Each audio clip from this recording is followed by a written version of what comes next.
Breaking news mga kabayan, massive missile deal agreement na nagkakahalaga ng 10 billion pesos sa pagitan ng Pilipinas at India gagawin na. Pangalawang breaking, Australia nagalit na sa ginawa ng China. Pangatlong breaking news, China may ginagawang facility malapit sa West Philippine Sea. Bago tayo magumpisa, baka pwede pa like ng video na ito. Malaking bagay na to sa aming mga content creators. Maraming salamat po.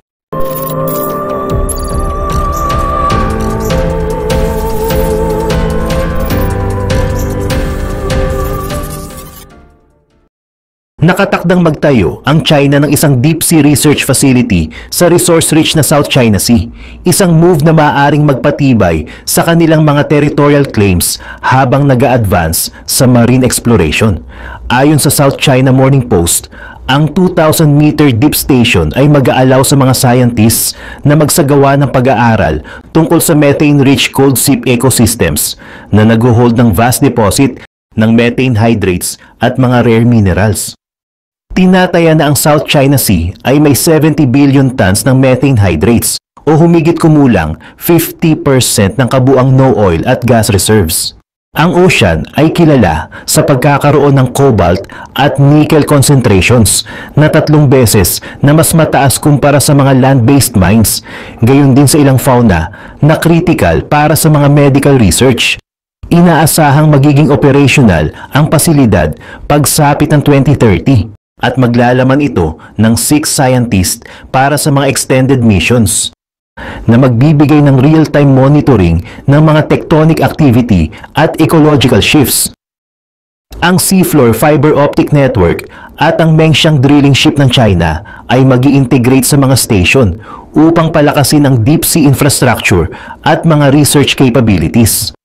Pinaghihinalaan ng mga eksperto na maaaring gumamit ang pasilidad ng nuclear power, katulad ng mga nakaraang deep sea vessel na US NR-1 at Russian AS-12 Losharik. Ang hakbang ng China ay sumusunod sa isang naunang hakbang na ginawa ng Russia noong 2012 sa Arctic Seabed Survey na ginamit upang suportahan ang kanilang mga territorial claims. Samantala, sa iba pang mga balita, nag-raise na mga concerns ang Australia sa China tungkol sa di-umano'y unsafe and unprofessional actions ng isang Chinese fighter jet laban sa isang Australian Maritime Patrol sa South China Sea noong Miyerkules. Isang insidenteng tinutulan ng Beijing. Ayon sa Australian Defense Minister na si Richard Marles, ang isang Royal Australian Air Force na P-8A Poseidon Maritime Patrol aircraft ay nagsasagawa ng isang routine surveillance patrol sa mga international waters sa South China Sea noong Martes nang maglabas ng flare ang isang Chinese PLA J-16 fighter jet na nasa halos 30 meters mula sa RAAF aircraft. Ayon pa sa pahayag ni Marles, ito ay isang action na itinuring naming unsafe. Nagsagawa kami ng mga representations tungkol sa aming mga concerns sa Chinese government kahapon at ngayon dito sa Canberra, pati na rin sa Beijing. Sa kabilang banda, inakusahan ng Chinese Foreign Ministry ang Australian aircraft na sadyang pumasok sa kanilang airspace at nag-jeopardize ng kanilang national security. Ayon naman kay Ministry spokesperson Guo Jiakun, ang mga expulsion measures ng Chinese side ay legitimate, professional at restrained. Ang China din ay nagsagawa ng mga lodged solemn representations kasama ang Australian side. Kiniklaim ng China ang malawak na bahagi ng South China Sea sa kabila ng mga overlapping claims mula sa Brunei, Indonesia, Malaysia, Pilipinas at Vietnam. Nireject ng China ang 2016 ruling ng Permanent Court of Arbitration sa The Hague na nagsasabing hindi suportado ng international law ang kanilang mga sweeping claims. Sa iba pang mga balita, inaasahan na ang India ay magbebenta ng mga short-range missiles sa Pilipinas ngayong taon. Isang deal na nagkakahalaga ng higit sa $200 million. Ang Akash missile system na binuo ng Defense Research Body ng India ay nakakuha ng mga interes ng Pilipinas, kung saan sinabi nito sa New Delhi na magsasagawa ito ng isang order sa fiscal year na magsisimula sa Abril. Ang surface-to-air missile system na may range na abot hanggang 25 kilometers ay inexport sa Armenia noong nakaraang taon sa isang 230 million deal. Samantala, inaasahan naman na magiging mas malaki ang magiging deal ng Pilipinas kumpara sa Armenia. Gayunpaman, hindi nila ni-reveal ang bilang ng mga missiles, mga accompanying systems at ang mga radars na involved.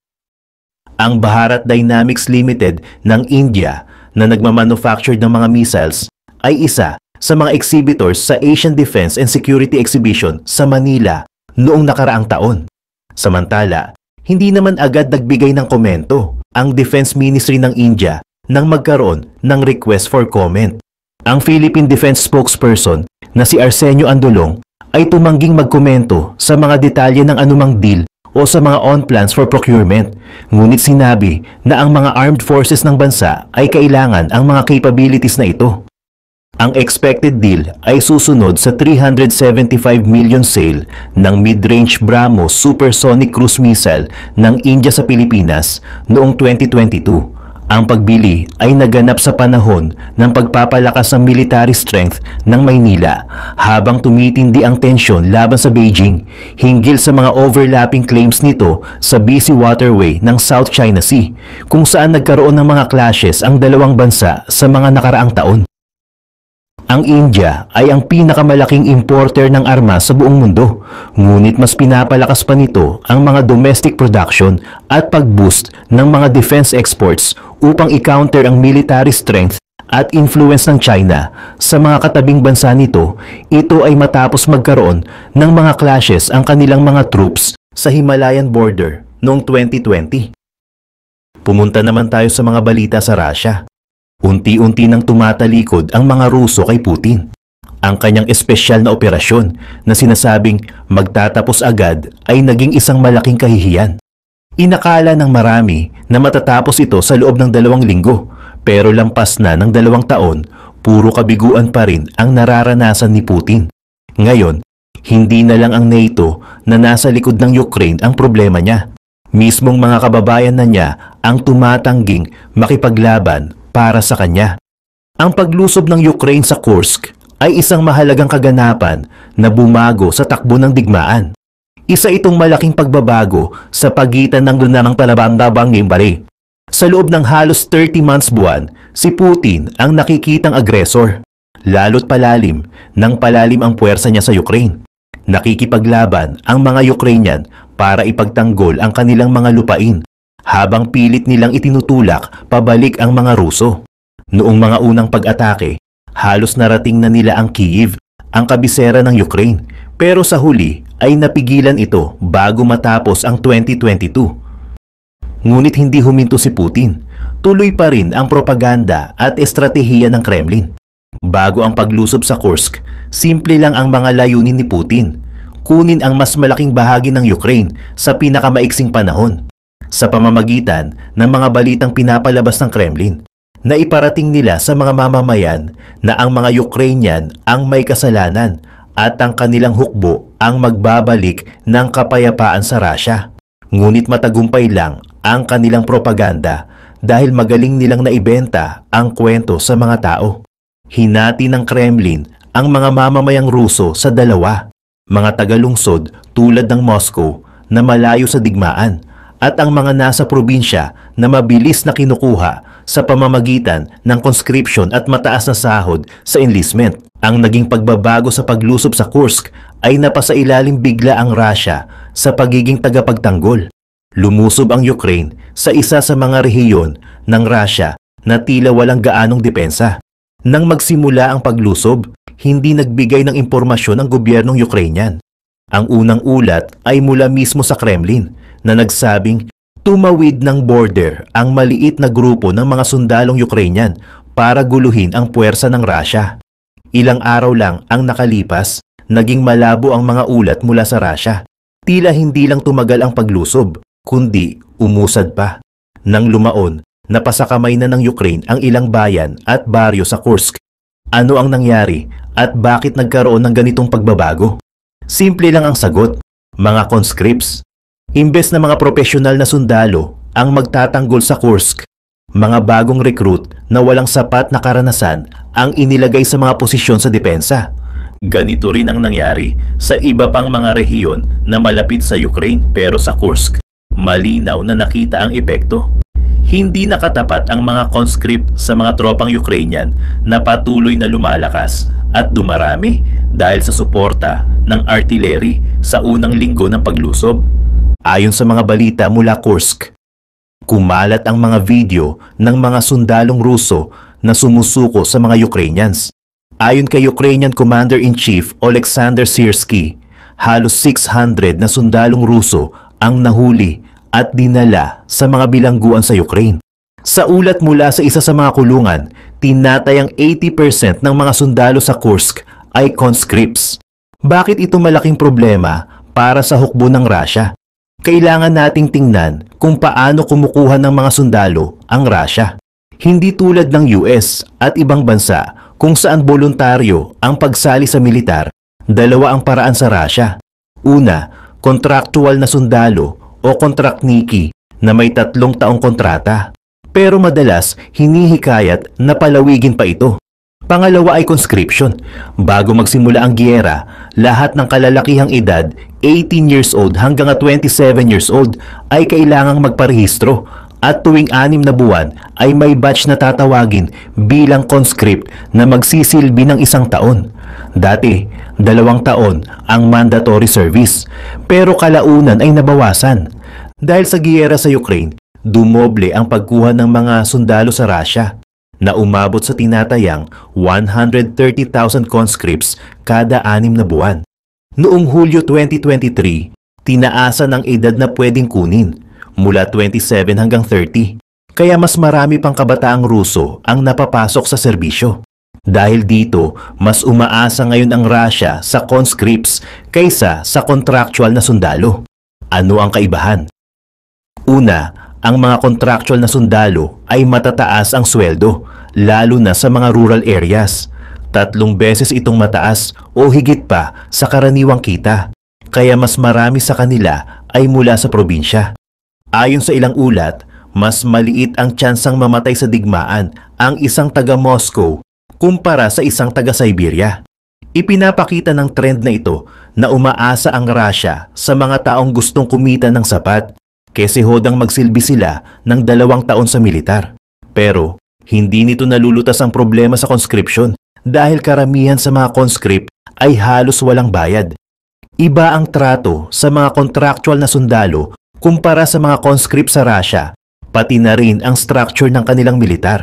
Hindi tulad sa US, kung saan may 5 training camps para sa lahat ng recruits, decentralized ang training ng Russian military. Kapag may bagong recruit, agad silang inaalok sa mga unit, kung saan mismong mga unit ang bahala sa training base sa mga nakatakdang standards. Sa ganitong sistema, maraming opisyal ang nagiging maluwag sa training, kaya magkakaiba ang kalidad ng pagsasanay sa bawat unit. Para sa mga conscript na 1 taon lang ang serbisyo, hindi kasinlawak o kasindekalidad ang training na natatanggap nila tulad ng mga contractual na sundalo. Madalas, hindi sila sumasali sa mga battle simulation at limitado lang sa mga support roles tulad ng paglilinis, pagluluto o pagmamaneho. Kung isinasama man sila sa mga grupo, pang-seremonyal o basic na tungkulin lang ang ibinibigay, gaya ng pag-maintain ng military equipment. Kaya, mababa ang tingin sa conscripts sa loob ng Russian military, na tila sila ang huling option at pinakamababa sa ranggo. Isa pa, bawal silang ipadala sa mga misyon sa labas ng Russia na ng Russia League. Ang tungkulin lang nila ay depensahan ang bansa laban sa dayuhang atake, hindi para sa mga direktang labanan. Noon, kahit kasagsagan ng giyera sa pagitan ng Russia at Ukraine, inaasahan na hindi dadalhin ang mga conscript sa front lines, lalo na't nasa teritoryo ng Ukraine ang mga laban. Pero nagbago ang lahat nang magsimula ang labanan sa Kursk. Bigla na lang nagiging taga-atake ang Ukraine sa lupa ng Russia, at ang mga conscript ay napilitang isabak sa labanan na kulang sa gamit at hindi handa. Dahil dito, kitang-kita kung bakit maraming sumuko sa Kursk at kung bakit hirap ang Russia sa pagtanggol sa rehiyon. Sa puntong ito, may rason si Putin para ipadala ang mga conscript para depensahan ang sariling teritoryo na nagtatakda ng delikadong president, lalo na't alam na natin ang sinapit ng mga conscript sa mga nakaraang kampanya. Balikan natin ang kasaysayan noong panahon ng Soviet Union, kung kailan milyon-milyon ang conscript na sundalo. Kaya isa ito sa pinakamalalaking hukbo sa mundo. Sila ang ipinadala sa Afghanistan mula 1979 hanggang 1989 at ang digmaang ito na kinilala bilang Vietnam ng Soviet Union ay nagdulot ng matinding casualty. Nang umalis ang Soviet Union sa Afghanistan, humigit kumulang 15,000 na sundalo ang napatay. Bagaman maliit ito kumpara sa mga casualty ngayon, ang mga conscript na ito ay nagdulot ng galit sa gobyernong Soviet at sa mga institusyong pampubliko. Ang mga nakaligtas sa giyera ay tila nakalimutan sa pagbagsak ng Soviet Union at naghahanap ng ibang mapagkakakitaan sa labas ng militar. Nang maging presidente si Putin, ibinalik ang mga veterano sa serbisyong militar at binigyan ng parangal sa kanilang paglilingkod sa bansa. Yung mga veterano noon, sila rin ang naging matibay na taga-suporta ng gobyerno ni Putin at posibleng dahilan kung bakit ganado ang militar sa pag-atake sa ibang bansa.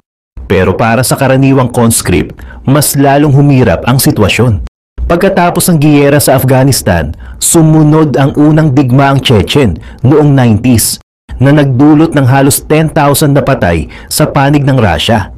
Dahil itinuturing ng Russia na parte ng Soviet ang Chechnya at malapit nang bumalik sa Federation, ipinadala nila ang mga conscript para sa madugong digmaang sibil na nagdulot ng 100,000 na namatay na sibilyan at kalahating milyong tao ang napilitang lumikas.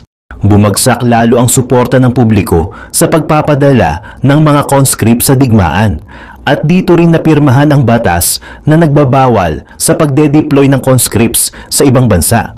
Kahit meron ng batas, nanatili pa rin ang conscription kaya marami ang gumagawa ng paraan para makaiwas dito. Nag-iimbento ng sakit, pinapapasok sa mga eskwelahan dahil exemption ang pagiging estudyante. Ayon kay Ian Garner, isang historian sa kasaysayan ng digmaan ng Russia, ginawang art form ang pag-iwas sa conscription sa Russia. Nang humaba at lumala ang giyera sa Ukraine at inanunsyo ni Putin ang unang round ng conscription, dumoble ang pag-iwas ng mga tao. Sa pagtatapos ng 2022, halos 900,000 katao ang umalis sa bansa.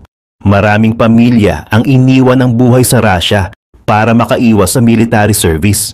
Ngayong nasa teritoryo ng Russia ang Ukraine, muling tinatawag ang mga conscript na sumabak sa frontlines, pero ngayon ay laban sa isang hukbong mas bihasa at determinado. Kaya hindi nakakagulat na marami sa mga sundalo sa Kursk ang sumusuko agad sa mga papasok na Ukrainians. Hindi talaga sila handa.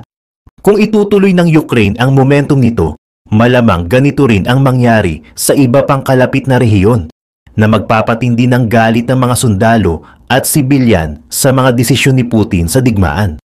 Ipinapakita rin ng pagsalakay sa Kursk na walang pakialam si Putin kung mapaalis man ang daan-daang libo sa kanilang mga bahay. Nasa 200,000 na katao ang nakatira sa mga rehiyon ng Kursk na sinakop ng Ukraine. Sa kabila nito, mas binibigyang pansin ng Russia ang mga kontraktual na sundalo. Bagamat pwedeng mag-sign ng kontrata ang conscripts, magagawa lang nila ito pagkatapos ng unang taon ng serbisyo. Sa laki ng giyera sa pagitan ng Russia at Ukraine, malamang na maraming conscript ang hindi na makakaabot sa pagtatapos ng unang taon nila. Lahat ng pangako ng kasikatan, kabayanihan at pera ay nakatuon sa mga contractual na sundalo na nasa frontlines. Lumalaban para makuha ang kaunting lupa sa Donetsk kahit pinapaputukan sila ng armas na galing sa NATO. Nang makapanayam ang ilang conscript na nahuli sa Kursk, karamihan sa kanila ay nagulat na daranas sila ng totoong labanan. Konting training at gamit lang ang ibinigay sa kanila, tapos inutusang ipaglaban ang kanilang pwesto. Sabi pa ng ibang military blogger, ang pinakabagong batch ng conscripts ay sumailalim lang sa isang linggong training. Hindi ito sapat bilang paghahanda para sa buhay militar, lalo na't isasabak pa sa totoong labanan. Ayon sa patakaran sa Russia, ang mga conscript ay dapat sanayin ng 1 hanggang 2 buwan at dagdag na 3 hanggang 6 na buwan pa bago masabing handa na sa serbisyo.